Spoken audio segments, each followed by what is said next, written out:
Hey guys, very good morning everyone. This is CA Swapnil from Elite Professional Academy. Welcome you all to lecture number 8 on time value of money, right? In which we are going to solve some problems on compound interest. चलिए continue करते हैं. पिछले session में हमने first problem complete किया था. Now let's continue from second problem. Okay, so read second problem. In what time will rupees 3,90,000 amount to 4,56,976 at 8% per annum when the interest rate is compounded semi-annually? तो सबसे पहले क्या करेंगे, हम जो information हमें दिया गया है वो लिखेंगे.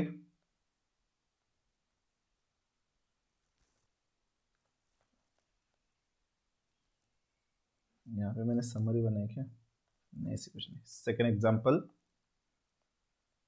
you have been given principal 3,90,460, sorry, 625, and this will amount to 456,976. Rate of interest has been given 8% compounded semi-annually. Okay, and you have to calculate what should be the time period. So here only t is missing. तो basically इस similar problem हमने already solve किया हुआ है. Just apply the formula. Amount is equal to, do you remember the formula? Amount is equal to principal into 1 plus r upon 2 into 100, क्योंकि semi annual compounding है, and raised to 2t, right? So this principal will be, sorry, amount is first of all 456,976. This is equal to 390, 625 into 1 plus 8 upon 2 into 100 raised to 2t, right? So here you can simplify further. This, if you take on left hand side, it will become division.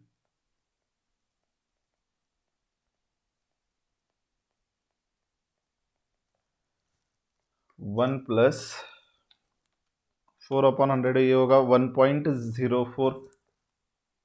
ये इसको हम directly 1.04 raise to 2t लिखेंगे.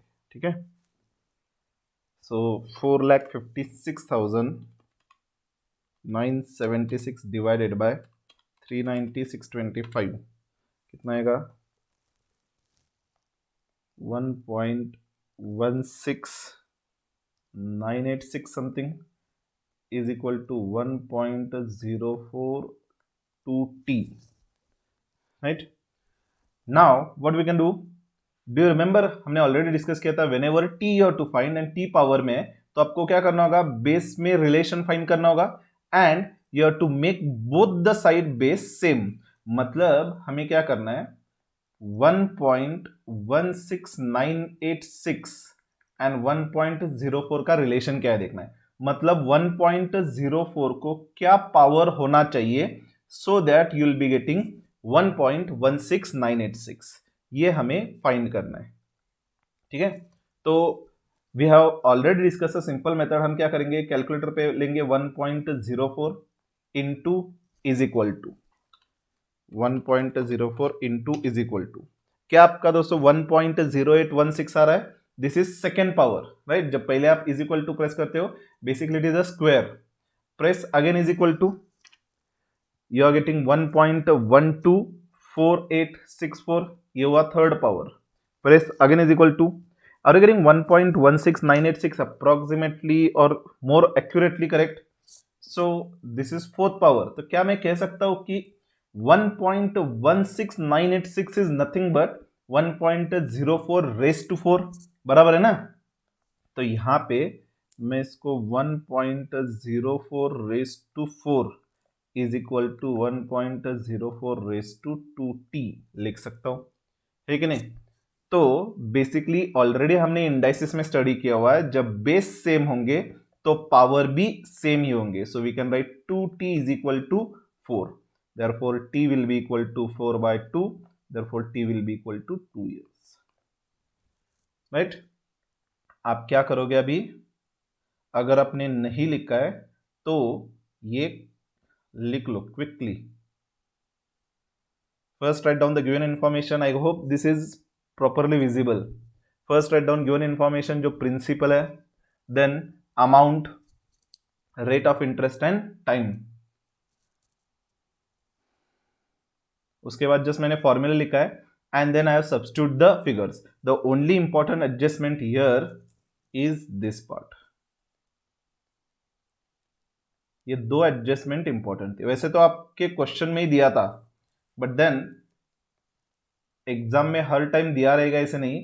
Therefore we have calculated on your own calculator only. Exam में नहीं दिया हो तो आपको खुद से कैलकुलेट करता आना चाहिए. Therefore we have calculated, we have not considered the given information from your question. ठीक है ना, लिख लिया आपने. चलिए देखते हैं options.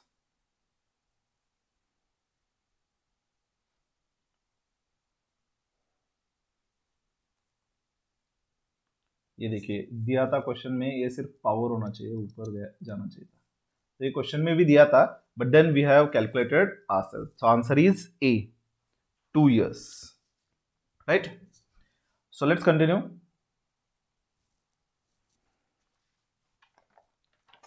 How long 12,000 take to amount 14,000 at 5% compounded quarterly. यहां पे मुझे लगता है कुछ तो गलत होगा, will check. How long 12,000 take 14,000, मतलब ये प्रिंसिपल हुआ, ये अमाउंट हुआ, this is the rate of interest compounded quarterly. तो चलिए सॉल्व करते हैं थर्ड एग्जांपल.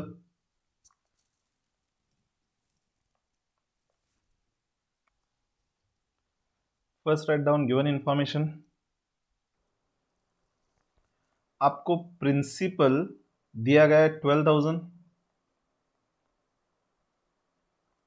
अमाउंट दिया गया है 14,000, रेट ऑफ इंटरेस्ट है 5% कंपाउंडेड क्वार्टरली, टाइम पीरियड पूछा गया है.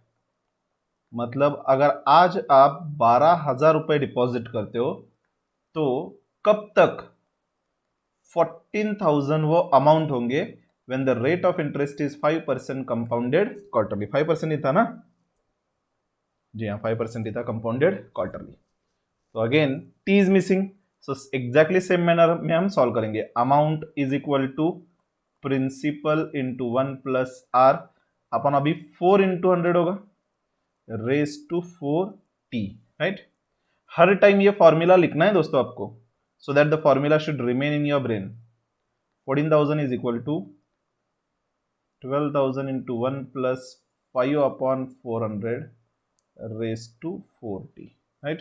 तो 14,000 लेफ्ट हैंड साइड में, 12,000 जब आएगा तो डिवीजन होगा, तो 14,000 डिवाइडेड बाय 12,000 कितना आएगा 1.1666 something is equal to 1 plus 5 upon 400. तो 1 plus 0.0125 raised to 4t, right. So it will be 1.0125 raised to 4t is equal to 1.1666. So again you have to find now relation between 1.0125 raised to what should be equal to 1.166, बराबर है ना. तो आप क्या करोगे, calculator पे लोगे 1.0125 into is equal to ये हुआ square, then again press is equal to, this will be third power, again press is equal to, this will be fourth power, again press is equal to fifth, go on continuing, sixth, 7, 8, 9, 10, 11, 12. जब 12 time आप is equal to press करते हो तो आ रहा है 1.16075 something, and जब आप 13 time press करते हो तो 1.1752 समथिंग आ रहा है. तो क्या मैं कह सकता हूं कि इन दोनों के बीच कहीं ना कहीं तो आंसर होना चाहिए। जब आप 12 बेसिकली अपना ऑब्जेक्टिव क्या है 1.1666 चाहिए हमें, राइट। तो जब 1.0125 रेस टू 12 आ रहा है तो when it is 1.0125 raised to 12, the answer is 1.16 something something 075, and when it is 1.0125 raised to 3, that is 17। तो बेसिकली पावर एग्जैक्टली अपना 12 या 13 नहीं, 12 से लेके 13 के बीच कहीं पे तो पावर होना चाहिए। So here what we can do is we can check with the answers. If you see 12 से लेके 13 के अंदर एक ही ऑप्शन डी में दिया हुआ है 12.4 years. In anyway 3 years and 3.1 तो आंसर नहीं होंगे। 13.5 हमने जब कैलकुलेशन किया तो देखा था 13 जब पावर रहेगा इट वाज 1.17, मतलब 13 से कम होना चाहिए। एंड 12 जब पावर था तो आंसर था 1.160 समथिंग, सो 12 से ज्यादा होना चाहिए। So basically the answer should have been between 12 to 13। तो here only one answer is given 12 to 13, that is 12.4। And अगर आप क्वेश्चन में देखो तो बेसिकली यहाँ पे ये प्रिंटिंग एरर है, 12.4 पावर में होना चाहिए था, ठीक है। इन एनीवे मोस्टली एग्जाम में दिया रहेगा, but still if it is not there you will be able to calculate if you follow the steps, right. So answer is D, ठीक है ना। अगर आपने नहीं लिखा हो तो you can write it down.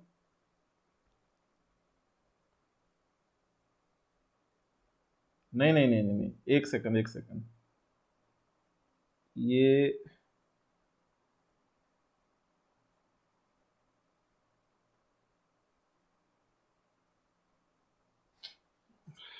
12.4 नहीं आएगा, ये 40 है बेसिकली। तो यहां पे अभी आंसर खत्म नहीं हुआ दोस्तों, एक second. It is 1.0125 raise to 40 is equal to, इसको मैं 1.0125 रेज टू 12.4 लिख सकता हूं, राइट, क्योंकि क्वेश्चन में दिया था 12.4। सो बेसिकली अभी बेस सेम है तो पावर हम इक्वेट कर सकते हैं, 40 इज इक्वल टू 12.4, राइट।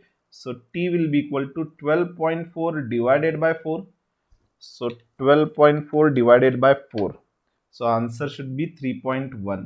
मैं ये 4 भूल गया था, 40 जो है मैंने डायरेक्टली t कंसिडर किया 12.4, पर बेसिकली अपना 4t था यहाँ पे, तो 4t इक्वेट करेगा पावर से, right. So answer of t should be 3.1। समझ में आया दोस्तों? I will repeat again. हमने क्या किया, प्रिंसिपल एंड अमाउंट हमें दिया था एंड 5% रेट ऑफ इंटरेस्ट भी दिया था। सो अपना बेसिकली अल्टीमेटली कहां तक आया था, यहां तक 1.0125 raise to 40 is equal to 1.1666 continuation. तो हमने क्या किया, हमें रिलेशन फाइंड करना है किसका, 1.0125 एंड 1.166 जो है इसका रिलेशन फाइंड करना है। मतलब क्या, बेसिकली ऐसा कौन सा पावर होना चाहिए so that I will be getting 1.1666 something, right. तो मुझे पावर सर्च करना है, इसलिए हमने क्या किया, directly 1.0125 into is equal to किया। So you got second power, then continue with the is equal to. At last 12th power में हमें नियर अबाउट आंसर आ रहा था, 13th पावर में भी नियर अबाउट आंसर आ रहा था, लेकिन 12th पावर में लोअर साइड था एंड 13th में हायर साइड था। इसका मतलब अपना पावर 12 एंड 13 के बीच होना चाहिए। क्योंकि एग्जाम क्वेश्चन में स्पेसिफिकली दिया था 12.4, हमने लिखा 1.0125 is equal raise to 12.4 is equal to 1.16666 and so on, ठीक है। So now when base is same, यहां पे बेस सेम दिख रहा है आपको, तो हम पावर इक्वेट कर सकते। पावर था 40 इज इक्वल टू 12.4, तो इसलिए 4 जब राइट हैंड साइड में जाएगा तो डिवीजन होगा। सो 12.4 divided by 4 you will be getting 3.1। तो मैंने 4 जो कैलकुलेशन में था वो गलती से इग्नोर किया था, सो आंसर शुड बी 3.1 गाइस, ठीक है। सो यहाँ पे ये गलत हुआ, आंसर 3.1 आना चाहिए, right. The answer is B. Now if you are not written you can write it down.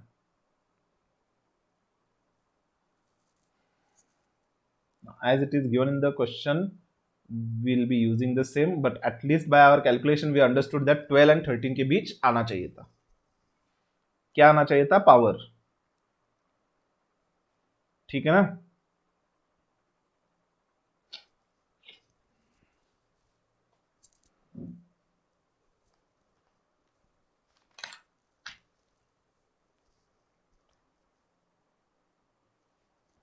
Have you all completed with writing, friends? So let's continue with problem number 4. Problem number 4. The annual birth and death rate per thousand are 39.4 and 19.4 respectively. कुछ समझ में आया? Annual birth rate पर 1000 मतलब 1000 की population हो तो 1000 के कंपैरिजन में एनुअल बर्थ रेट मतलब सालाना कितने बच्चे जन्म ले रहे हैं 39.4 एंड कितने लोग ऊपर जा रहे हैं 19.4, ठीक है। पर 1000 39.4 बच्चे पैदा हो रहे एंड 19.4 लोग ऊपर जा रहे। The number of years in which population will be doubled assuming there is no immigration or emigration। क्या मतलब है इसका? Number of year in which population will be doubled assuming there is no immigration और emigration मतलब बाहर से कोई अंदर नहीं आ रहा, मतलब इंडिया के बाहर से कोई इंडिया में आ नहीं रहा, नाइदर इंडिया से कोई बाहर जा रहा है। Are you all getting? वैसे तो क्वेश्चन सिंपल है लेकिन इंफॉर्मेशन जो दिया हुआ है वो ट्रिकी मैनर में दिया हुआ है। क्या दिया है वो आपको? मैं नेक्स्ट पेज पे एक्सप्लेन करता हूं आपको।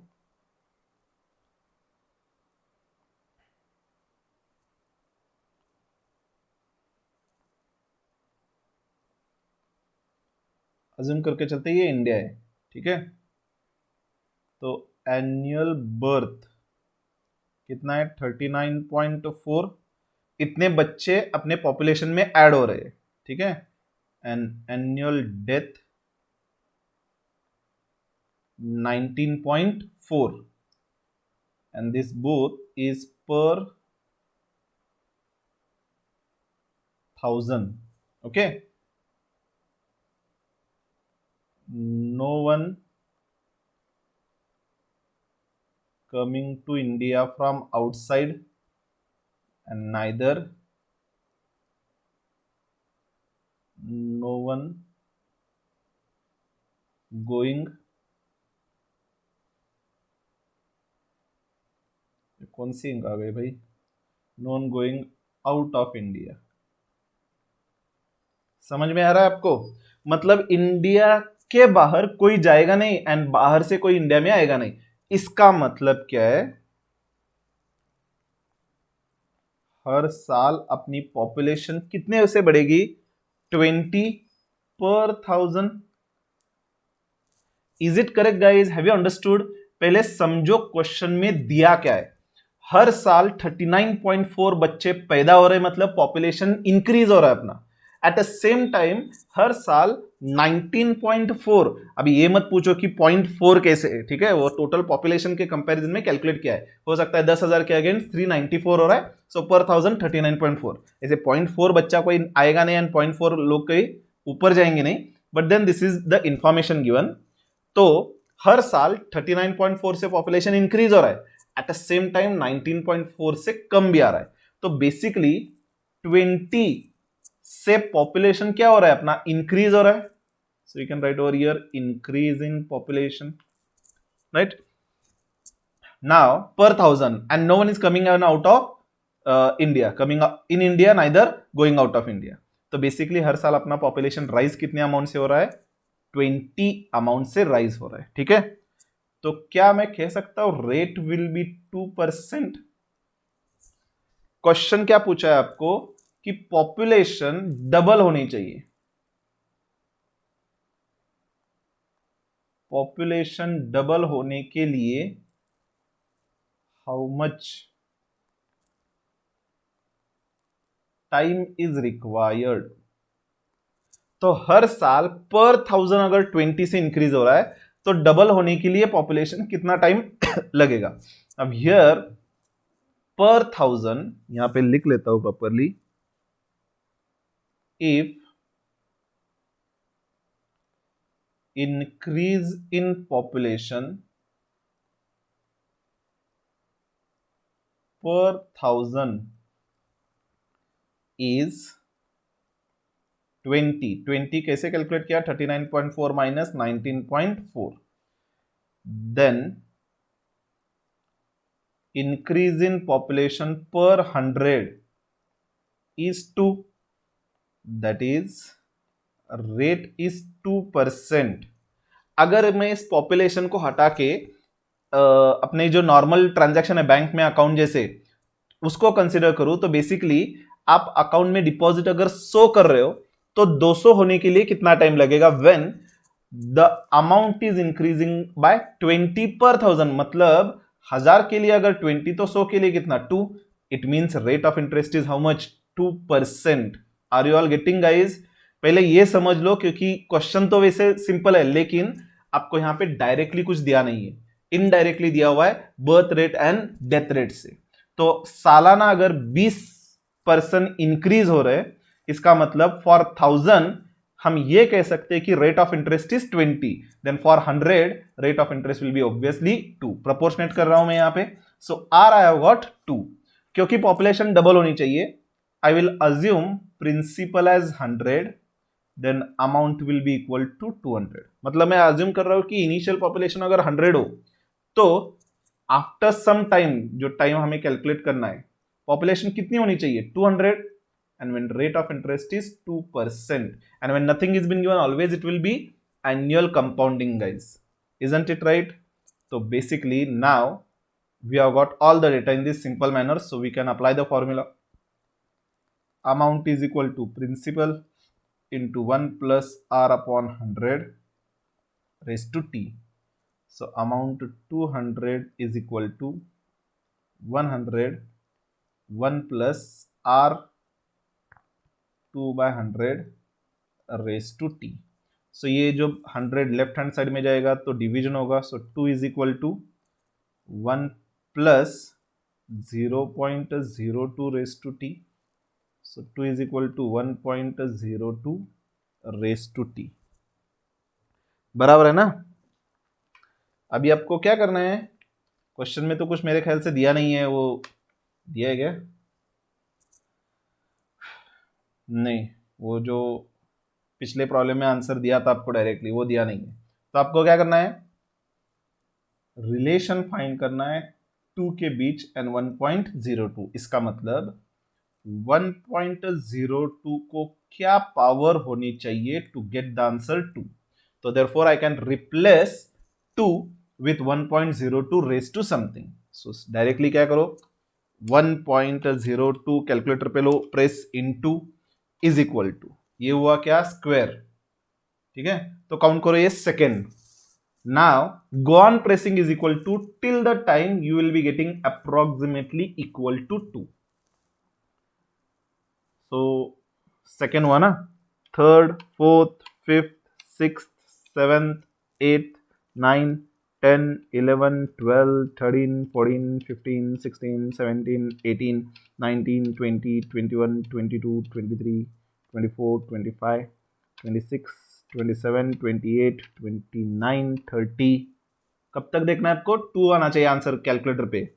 तो 31, 32, 33, 34, 35, 35 पे मुझे दिख रहा है 1.9999 आ रहा है।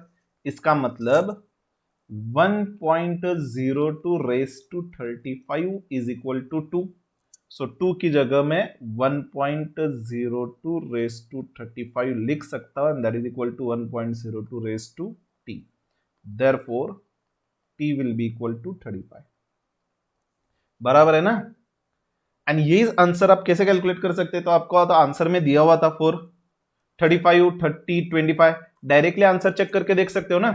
बेसिकली 35 क्या है, टी है, मतलब एक पॉसिबल आंसर है टी इज इक्वल टू 35। तो क्या कर सकते हो आप 1.02 इंटू 35 टाइम्स करके देखो आंसर डायरेक्टली 2 आ रहा है क्या नहीं।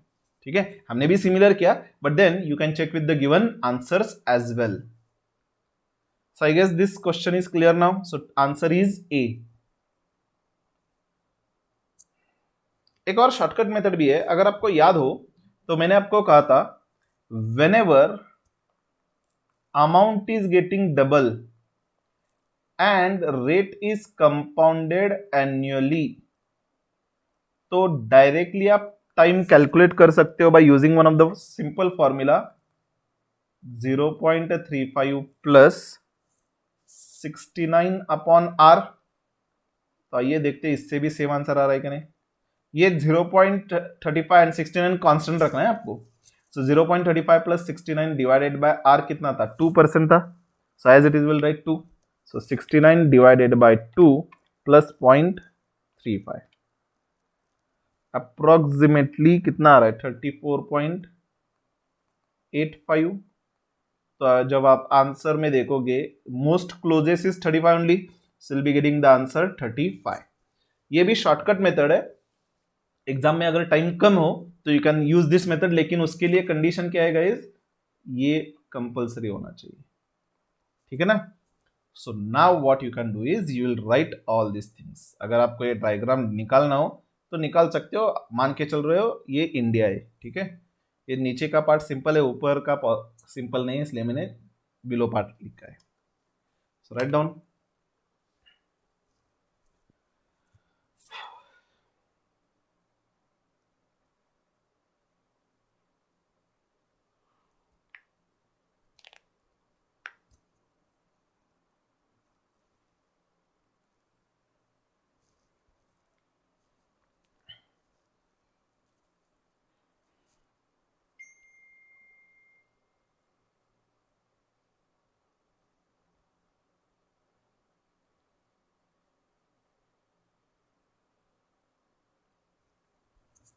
ये सबसे इंपॉर्टेंट था कि अगर पॉपुलेशन 1000 के लिए 20 से इंक्रीज हो रही है तो 100 के लिए 2, इसका मतलब रेट इज 2% एनुअल कंपाउंडिंग।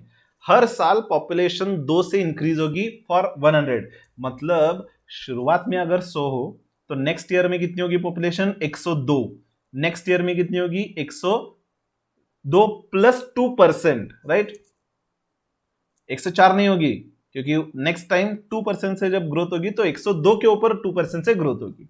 पिछले ईयर के कंपैरिजन में हर साल 2% से वो राइज होगा, ठीक है। वो जो 20 था वो 1000 के लिए था, इसलिए हमने प्रोपोर्शनेटली 100 के लिए कैलकुलेट किया था, because percent what we are expressing is always for 100।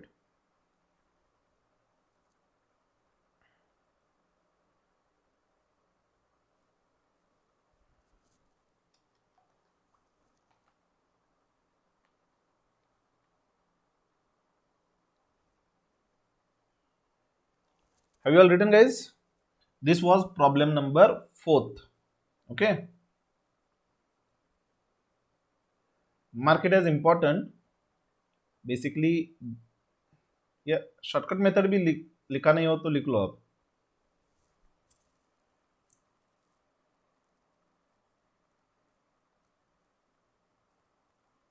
Alternative method, problem क्या अल्टरनेटिव मेथड में, ये फॉर्मूला याद रखना है आपको,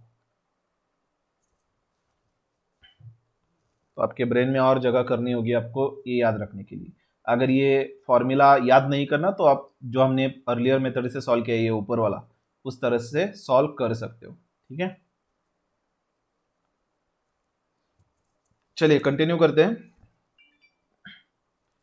फिफ्थ प्रॉब्लम पेंडिंग रखो, इफेक्टिव रेट वाला क्वेश्चन है, वो हमने अभी तक डिस्कस नहीं किया। Let's read 6%, sixth question. Percent rate of interest principal read कर करके अभी हर जगह मेरा वही आ रहा है, क्या हो रहा है इसको। हाँ, 6 क्वेश्चन रीड करो। A person deposited 5000 in a bank, ठीक है, मतलब अज्यूम करो कि आपने 5,000 रुपए बैंक में रखे, deposit was left to accumulate 6% compounded quarterly for the first 5 years। मतलब आपने अज्यूम करके चलो कि एक अकाउंट में या फिक्स डिपॉजिट में 5,000 रुपए रखे, पहले 5 साल तक आपको 6% कंपाउंडेड क्वार्टरली से इंटरेस्ट मिल रहा था।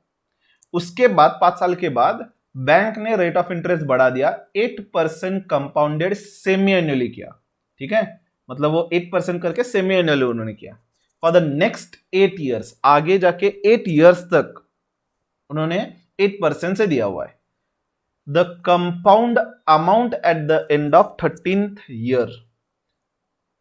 नाउ हम क्या करेंगे, इसको एक हेडिंग लिखेंगे, basically here the scenario is rate of interest is changing. अब तक हमने क्या किया था, डायरेक्टली अमाउंट कैलकुलेट किया था, principal is equal to 1 plus R upon 100 raise to T, ठीक है, आर कांस्टेंट था, 13 years भी हो तो आर कांस्टेंट था, so directly we are using that formula. लेकिन अभी इस प्रॉब्लम में आर 5% इनिशियल है एंड 8% बाद में, ठीक है ना, 5% है ना, सॉरी 6% इनिशियल में 6% है पहले 5 साल के लिए, एंड देन आगे 8 years के लिए 8% है। Here it was compounded quarterly, here it is compounded semi annually. इसका मतलब जब रेट चेंज हो रहा है डायरेक्टली हम ये फॉर्मूला अप्लाई नहीं कर सकते, क्योंकि कौन सा रेट लोगे आप।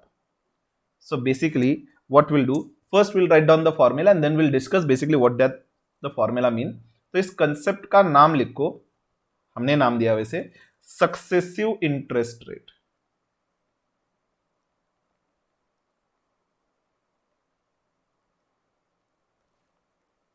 Successive interest rate, that is rate of interest is changing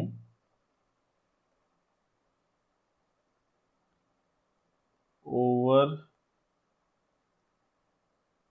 period of time। rate of interest is changing over period of time। here amount will be calculated as principal into 1 plus r1 upon 100 raised to t1 again is into 1 plus r2 upon 100 raised to t2 1 plus r3 upon 100 raised to t3। ये पहले आप लिख लो।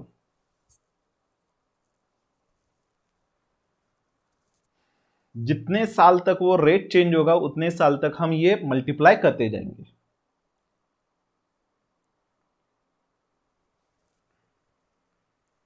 नीचे आप लिख सकते हो how many times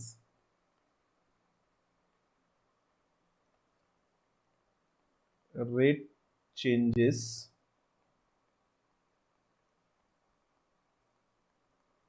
इसको क्या हो रहा है अभी, that much number of times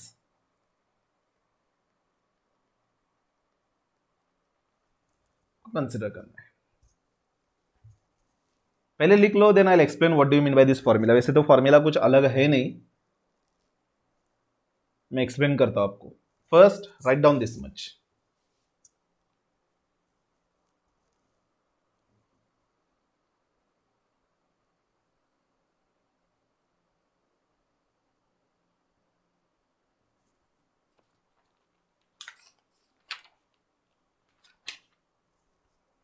have you written? चलिए मैं एक्सप्लेन करता हूं। बेसिकली ये फॉर्मूला नया कुछ नहीं है। से आपने 1,000 रुपए डिपॉजिट किया एज अ प्रिंसिपल 10 years के लिए, ठीक है,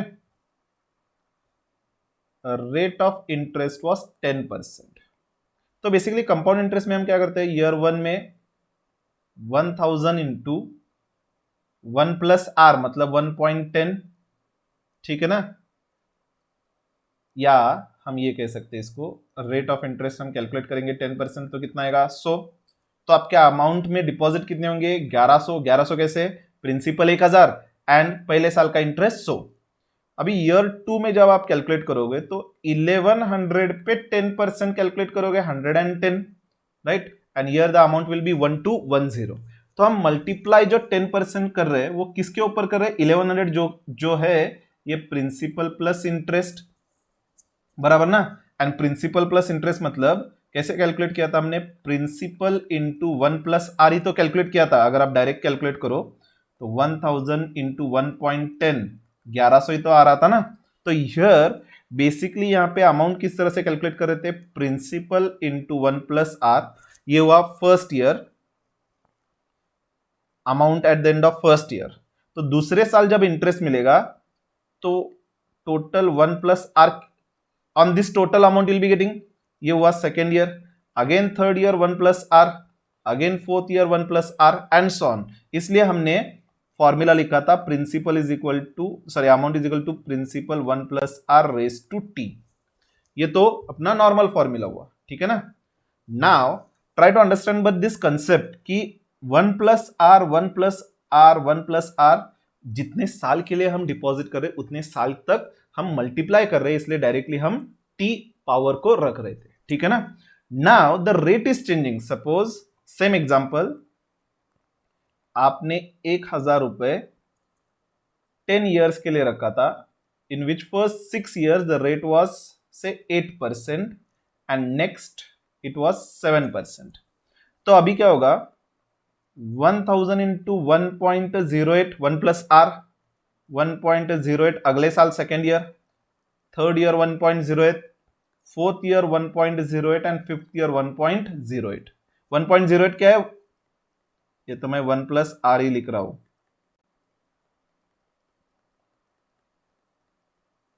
बराबर ना। Now here what is happening, आगे जाके जो 4 इयर्स है वहां पे रेट 7% है, तो अभी मुझे क्या करना होगा 1.07 1.07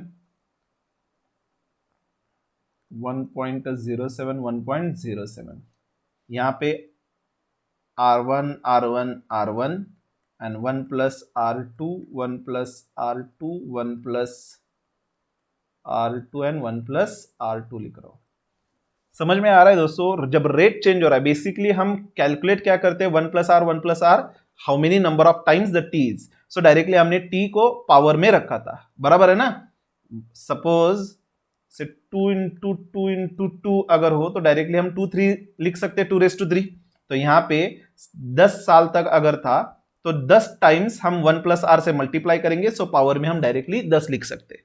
यहां पे भी हम सेम कर रहे हैं, लेकिन only the thing is that the rate is changing. तो हियर क्या मैं इसको ऐसे लिख सकता हूं 1.8 है वो 5 टाइम्स है, तो 1000 इंटू 1.08 रेस टू 5 नहीं सॉरी 6 इयर्स था ना, कितना था ये,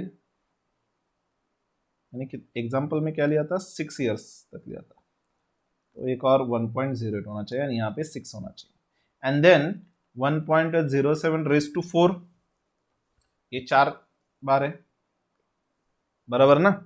सो बेसिकली ये 1000 क्या हुआ प्रिंसिपल, देन 1 प्लस आर, ये 0.8 लिखा है, so divided by 100 raise to T1, मतलब जो R पहले 6 साल के लिए था इसलिए मैंने T1 लिया R1, एंड देन 1.07 मतलब 1 plus R2 upon 100 raise to T2। अगर एक और आगे जाके फर्दर 3 इयर्स तक रेट ऑफ इंटरेस्ट 1.06 रहता तो again 1 plus R3 divided by 100 raise to T3। समझ में आ रहा है आपको? अगर समझ में आया तो वेरी गुड, अगर समझ में नहीं आया still good, remember the formula, इतना याद रखना है। मैंने इसका लॉजिक सिर्फ एक्सप्लेन किया आपको, अगर आपको कुछ समझ में नहीं आया at least you can remember this formula. ये फॉर्मूला कब अप्लाई करना है, जब rate of interest over period of time change हो रहा है, मतलब आपने डिपॉजिट रखा है बैंक में 10 साल के लिए, लेकिन पहले 3 साल के लिए एक रेट ऑफ इंटरेस्ट था, उसके बाद चेंज हो रहा है, वापस से चेंज हो रहा है, तो आपको ये फॉर्मूला यूज करना है। अगर इंटरेस्ट रेट चेंज नहीं हो रहा है तो अब तक जो हमने फॉर्मूला यूज किया था सेम फॉर्मूला आपको यूज करना है, ठीक है ना। चलिए, मुझे लगता है आपको ये समझ में आया, आपने लिख लिया। Now we will solve sixth example. ये आप समरी में भी लिख सकते हो, अगर आपने समरी कंपाउंड इंटरेस्ट का बनाया हो तो वहां पे लिख सकते हो आप। चलिए अब हम जाके सिक्स्थ एग्जांपल सॉल्व करेंगे। अब देखते हैं सिक्स्थ एग्जांपल में क्या दिया था हमें। हमने 5,000 डिपॉजिट किया था, मतलब प्रिंसिपल 5,000। R1 क्या है, 6% कंपाउंडेड क्वार्टरली, एंड R2 है फॉर द फर्स्ट 5 years, मतलब T1 5 years and 8% semi annually for next 8 years। तो हियर अगर हमें डायग्रामेटिकली प्रेजेंट करना है,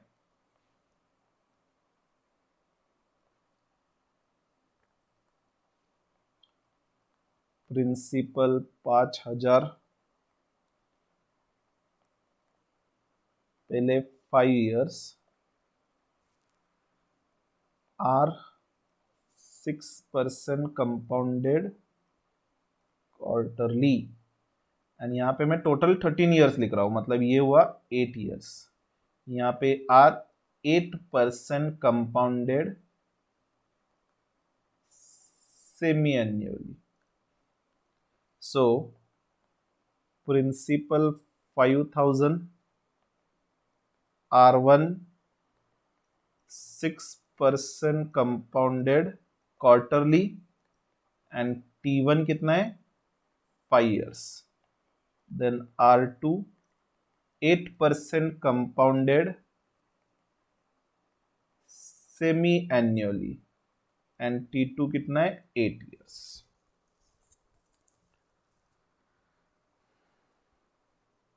आपको क्या कैलकुलेट करना है, अमाउंट कैलकुलेट करनी है, मतलब यहां पे कितने पैसे मिलेंगे आपको, ठीक है ना। तो अमाउंट का फॉर्मूला क्या था, हमने अभी तो लिखा था, amount is equal to principal into 1 plus R1 upon 100। ना यहाँ पे से quarterly, therefore will divide by 4 into 40, 1 plus R2 upon, अभी सेमी एनुअली है इसलिए 2 इंटू 100 रेस टू 2t। वो तो प्रिंसिपल सेम रहेगा, क्वार्टरली हो तो डिवाइडेड बाय 100 एंड t को multiply by 4, divided by 4 and multiply by 4, ये प्रिंसिपल सेम रहेगा। So this will be equal to 5,000, 1 plus R1 6 divided by 400 raise to 4 into 5, then 1 plus 8 upon 200 raise to 2 into 8। Time यहाँ पे कितना है 20, sorry 5 and यहाँ पे 8। सो this will B 5,000 into 6 divided by 400 plus 1. So it is 1.015 raised to 20, and 8 divided by 200 plus 1. So it is 1.04 raised to 16। हो गया। अभी क्या है, मैथमेटिकली कैलकुलेट करना है सिर्फ आपको। पहले क्या करोगे आप, 1.015 को पावर 20 कैलकुलेट करोगे। So what you can do is 1.015 into is equal to, ये हुआ second power, then third, fourth, fifth, sixth, seventh, eight, 9, 10, 11, 12, 13, 14, 15, 16, 17, 18, 19 and 20. It will be 1.34685। अभी 1.04 को 16 पावर कंसिडर करो।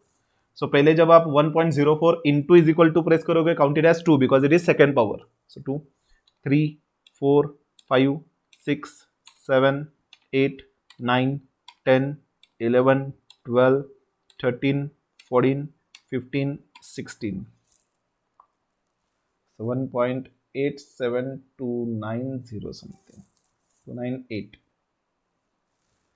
into 1.34685 into 5,000.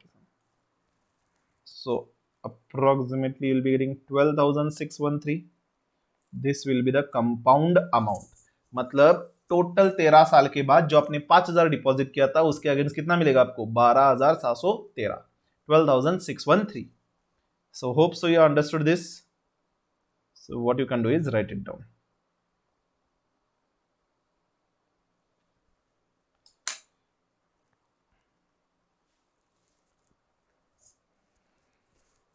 लिख लिया? Right it down quickly. Hope so मैंने जो लिखा है स्क्रीन पे, जो हैंड राइटिंग, आपको कुछ समझ में आ रहा है ना?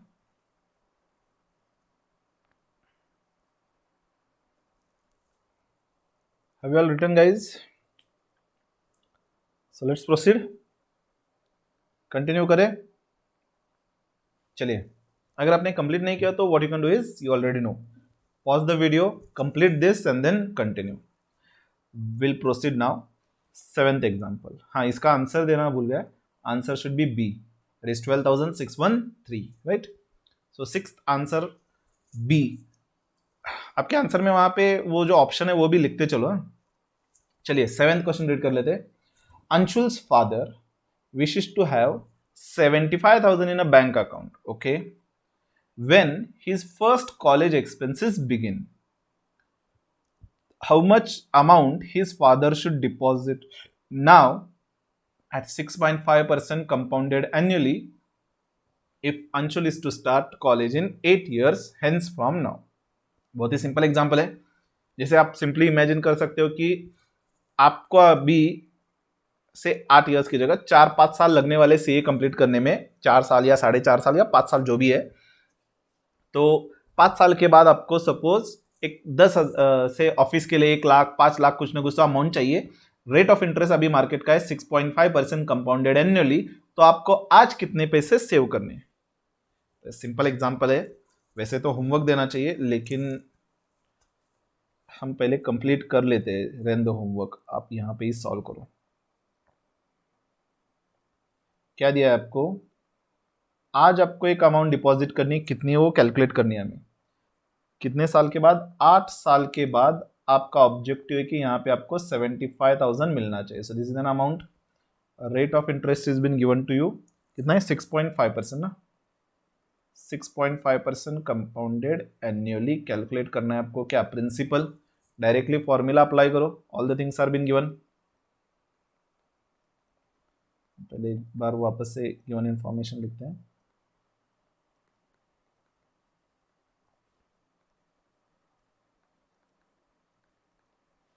So amount is equal to principal into 1 plus r upon 100 raised to t. Annual compounding है. So now 75,000 is equal to principal 1 plus r, that is 6.5 divided by 100 raised to t, that is 8 years. So that is 75,000 is equal to p into 6.5 divided by 100 करो. So it will be 0.065 plus 1. So it is 1.065 raised to 8. So this will be, calculate करो पहले आप. 2, 3, 4, 5, 6, 7, 8. ठीक है. तो this will go on right hand side. The principal will be equal to 75,000 divided by जो भी आपका आंसर है 1.65499 something. 75,000 divided by this. Approximately principal 45,320. आपका आंसर अगर डिफरेंट आ रहा है तो राउंडिंग ऑफ की वजह से आ सकता है. नियर अबाउट होना चाहिए 45,320 प्रॉपरली. राइट.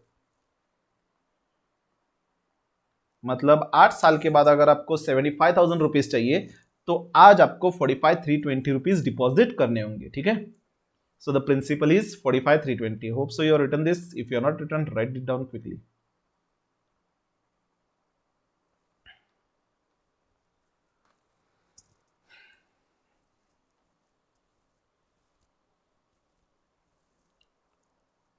लिखा आपने? 45,320 अप्रोक्सीमेटली आंसर आ रहा है. आंसर फर्स्ट ही दिख रहा है ए. राइट. चलिए आगे बढ़ते हैं। 8th example. 8th, the difference between compound interest and simple interest on certain sum for 2 years at the rate 10% per annum is rupees 10. Find the sum. तो यहां पे 8th एग्जाम्पल में आपको दिया गया है compound interest minus simple interest is equal to 10, right, and rate of interest दिया आपको 10%. You have to calculate the principal. कैसे कैलकुलेट कर सकते हो आप? यहां पे whenever all the information is not been given, जो दिया हुआ है उसी को आप प्रोसीड करने की कोशिश करो, ठीक है. सो यहां पे और क्या इंफॉर्मेशन दी है क्या आपको? हाँ, 2 years भी दिया है ना आपको, टाइम दिया हुआ है आपको, time is equal to 2 years. So now what we can do, compound interest पहले कैलकुलेट करने की कोशिश करते, भले वो पी के टर्म्स में आएगा, ठीक है, क्योंकि आपको प्रिंसिपल मालूम नहीं. कंपाउंड इंटरेस्ट कैसे कैलकुलेट करोगे आप? अमाउंट माइनस प्रिंसिपल, बराबर है ना. एंड अमाउंट क्या है आपका? अमाउंट का फॉर्मूला तो ऑलरेडी आपको मालूम है, formula principal into 1 plus R by 100 raise to T minus P, right. तो now substitute with the figures. p into 1 plus 10 by 100 मतलब 0.10, so it will be 1.10 raise to 2 minus p, बराबर है ना. ये r मतलब 10, 10 बाय 100 मतलब 0.10 plus 1 मतलब मैंने डायरेक्टली 1.10 लिखा है. So here it will B p into 1.21 minus p. So basically it is 1.21 p minus p. तो यहाँ पे आपका आएगा 0.21 p. ये क्या हुआ? कंपाउंड इंटरेस्ट मिल गया हमें, बराबर. सिंपल इंटरेस्ट भी हम p के टर्म्स में वैसे कैलकुलेट कर सकते हैं. पहले तो सिर्फ समझो मैं क्या कर रहा हूं. Simple interest is nothing but principal into rate into time divided by 100. क्या आपको याद है formula? Simple interest is equal to principal into rate था अपना कितना 10% इंटू 2 डिवाइडेड बाय 100. सो ये क्या होगा 20/100 मतलब 0.20 p. ये क्या मिला मुझे? Simple interest. तो compound interest minus simple interest दिया है आपको 10. कंपाउंड इंटरेस्ट हमने कैलकुलेट किया है कितना? 0.21 p माइनस सिंपल इंटरेस्ट था 0.20 p and this is equal to 10.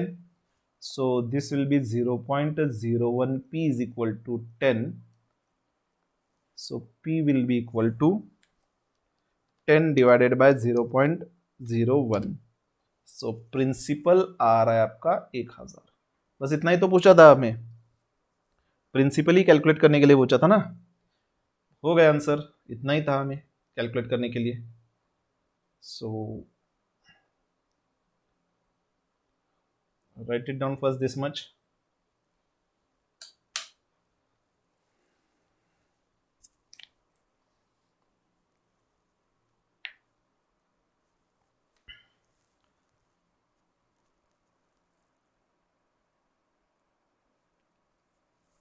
लिख लिया आपने इतना पहले?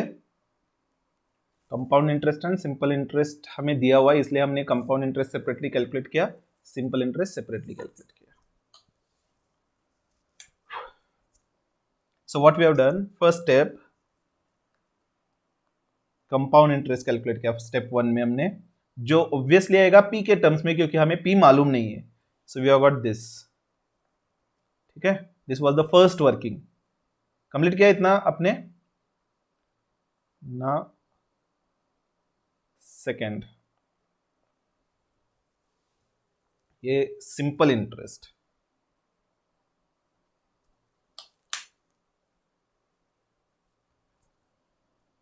तो सिंपल इंटरेस्ट भी अपना पी के टर्म्स में आया.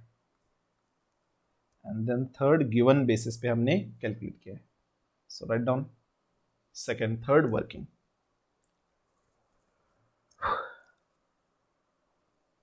So I hope you have written this. Second and third, तो आंसर आपका आ रहा है P, दैट इज 1000 रुपीज। तो 8 आंसर P 1000 कहां पे दिख रहा है? Answer is C। ठीक है, 9th क्वेश्चन आप एज अ होमवर्क मार्क कर लो। कल का भी एक होमवर्क पेंडिंग था जो हम will discuss in the next session, right. चलिए, remaining question will continue in the next session. Okay guys, so आज के लिए बस इतना ही। In next session will continue with the remaining examples. Okay, so till then have a nice time guys, take care, bye bye.